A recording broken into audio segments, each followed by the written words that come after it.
could have changed. Lovely song. I like that song. And she's got such a feeling that she puts out in her music well beyond her years. Adrienne Haupt is the name, and I think you're going to be hearing more from that young lady. Another young lady that we have already heard more from. She's got a following that goes around the world. She really made a name for herself, and she's going to share that with us right now. She is, well, what can we say? She rocks the blues on a working class, well, for the working class people who are stressed out by the COVID lockdown and the challenges of musicians to keep making music. Here she is now. Her name is Annemarie Picerno, and this is Money Pain.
Annemarie Picerno, ladies and gentlemen, along with the great Bob McGilvin, who is also a singer, songwriter, producer, sound engineer, boutique tube amp maker, and a legend in Nashville, working in nearly every aspect of the industry. And Annemarie had the pleasure of working with him, and we're going to get to talk to her right now. Annemarie, hello. How are you doing? Thanks for having me, both guys. Doing great. Really Thank you. So glad you could be here with us. And just played your. I love that tune, Money Pain. It's just so Well, it's so things I can't say here, but it's, let's put it this way, it's a gutsy tune and I love it. But your new one, which we're going to talk about in a few minutes here, is just awesome. It's a collectible. That's one we're going to hang on to for a long, long time. Tell us about Annemarie. Well, where did you get your start in music?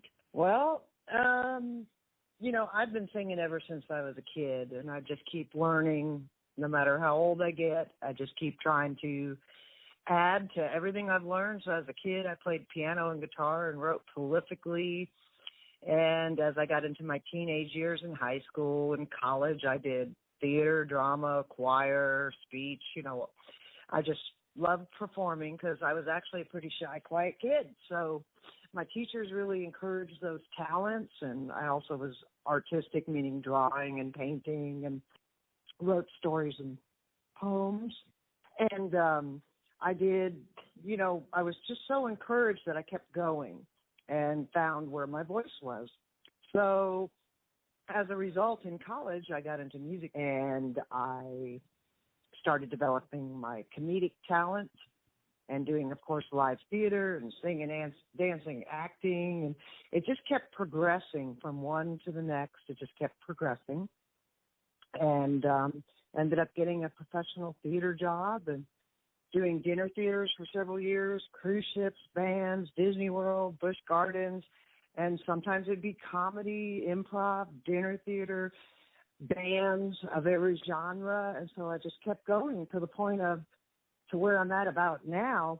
In 2012, moved out cold to Nashville from Florida because I wanted to start writing again. I had been doing so many cover bands and pop bands and top 40, but it was all covers, and I decided I wanted to start writing again. So long story short, packed up everything with my cats and everything in my car, came out to Nashville and started going out to writers' nights and started writing songs again, and discovered I could put them on the radio.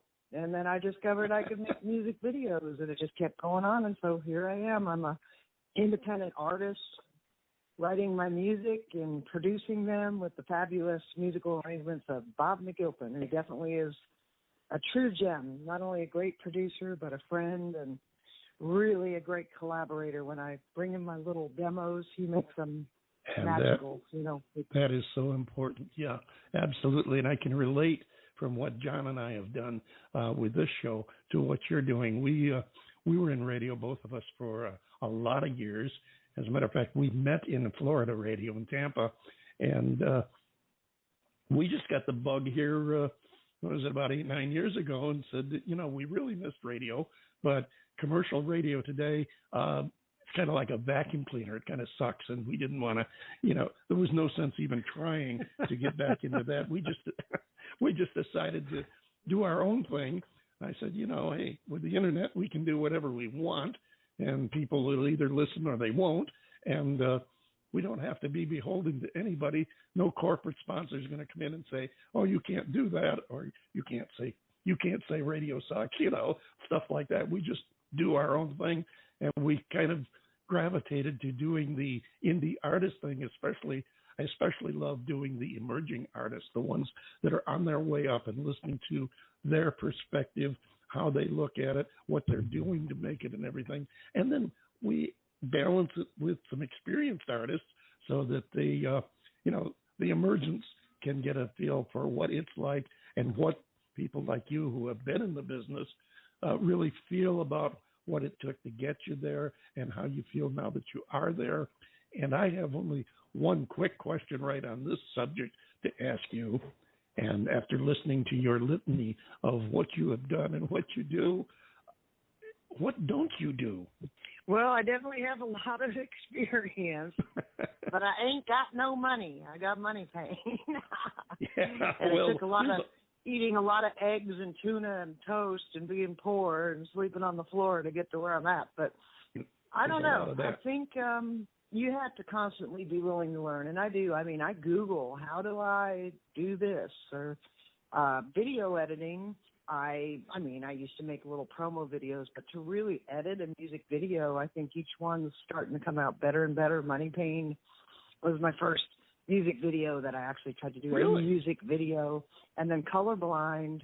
It was lockdown. It was very hard to get people together. So I'm like, how can I do this without being able to get large groups of people together of what elaborate, fantasy I had in my mind about what I wanted the video to be about.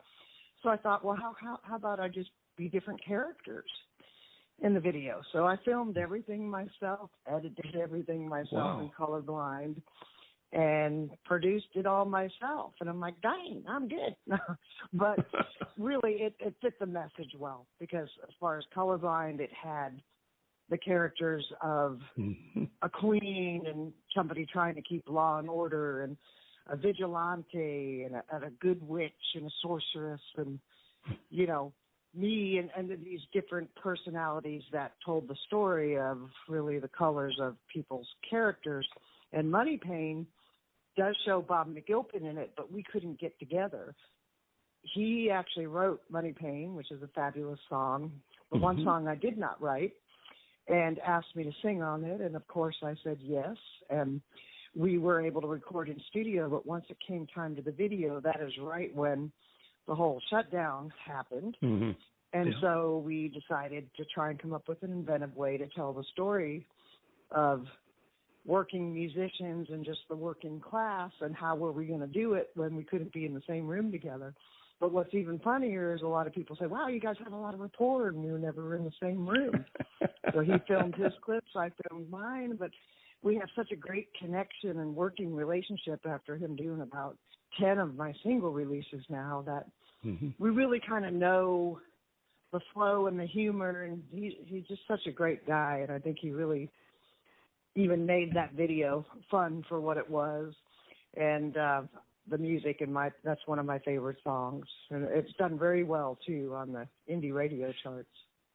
Well, it's done very well, but